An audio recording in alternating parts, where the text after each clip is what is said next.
I'm meteorologist Monica Woods with our regional headlines throughout northern and central California, getting awfully close to the unofficial end to summer for Labor Day. For the coast, morning fog, partial afternoon clearing. In the valley, slightly warmer. Now for the foothills, we're going to see bigger changes, clearing from those thunderstorms that have been overrunning into the lower elevations, but less storms overall for this year. So that's really going to help heading into that holiday weekend. For our Thursday, though, still have the opportunity of thunderstorms up and down the Sierra Spine there. That's going to stretch all the way from the southern Sierra to the northeast corner of California and towards Mount Shasta as well. So travel could be impacted if you're getting an early jump on the holiday.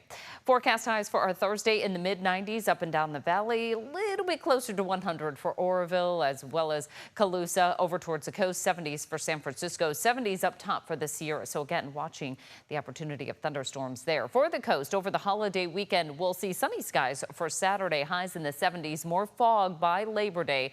Highs will be in the upper 60s. We'll stay in the mid-90s throughout the Central Valley with mostly sunny skies for the foothills, mostly sunny highs in the 90s, and then for the Tahoe Basin, highs will be in the 70s. But again, the biggest change there is going to be less in the way of thunderstorms throughout the high country. So a good-looking holiday forecast overall. One of the places that folks like to head for the holiday is our reservoirs. They're so pretty. Now, we've had some thunderstorm clouds building over the past couple of days. We'll watch that for our Thursday, but as we move in towards the weekend, things are actually starting to improve quite nicely. But as temperatures start to warm by air temperatures, those water temperatures are still going to be quite chilly. We'll take a look at that. Capacity-wise, as far as our capacity, we're down a lot by about 50 to 80%, still above average for most places. So despite the fact that we're seeing the lower water levels, overall, things are still really healthy for our water supply. Now, you may be wondering, wow, it's the peak heat, but the water levels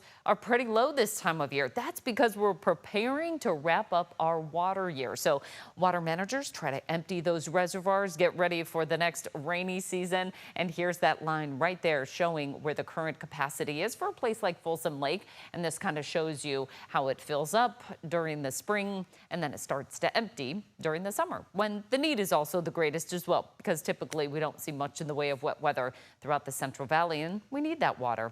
River temperature is only about 55 to 65 degrees to about 70 or so. So upstream, when they're releasing that water, downstream, that is really cold snowmelt water. Comes from the bottom of the reservoir where the cold, dense water tends to accumulate, so it's pretty cold. Just these couple water precautions: life vests, keep a close eye on children, avoid alcohol. Cold water can impact breathing, and it makes for tough rescues as well. As far as those thunderstorms, again, they are going to start to quiet somewhat into our Friday forecast. We're still going to be tracking that, though, as we kick off that holiday weekend. When thunder roars, go indoors and avoid any water as well. Watch out for hiking as well. Might want to monitor that very closely. Chance of thunderstorms for our Thursday forecast in the high country as we move towards Yosemite. Still tracking that chance of thunderstorms, and we're toasty inland. Along the central coast, 60s and 70s. Inland areas, though, getting pretty close to 100. That'll be true as well for the Bay Area forecast, near 70 along the coast. Inland areas were closer to about 95. Along the northwest coast of California, in the 60s. Inland areas closer to 100. And again, in that northeast corner, still that chance of thunderstorms. Mid-90s to upper 90s throughout the capital region, with our 5-day regional forecast really starting to back off that risk of thunderstorms for the high country. Good looking holiday weekend, and that includes the valley as well. Although a little bit warmer, nothing too extreme here. Back in 2022, we hit a high of 114 for Labor Day. So 95, I think we'll take it there for our Labor Day forecast, and then a little bit cooler heading into next week.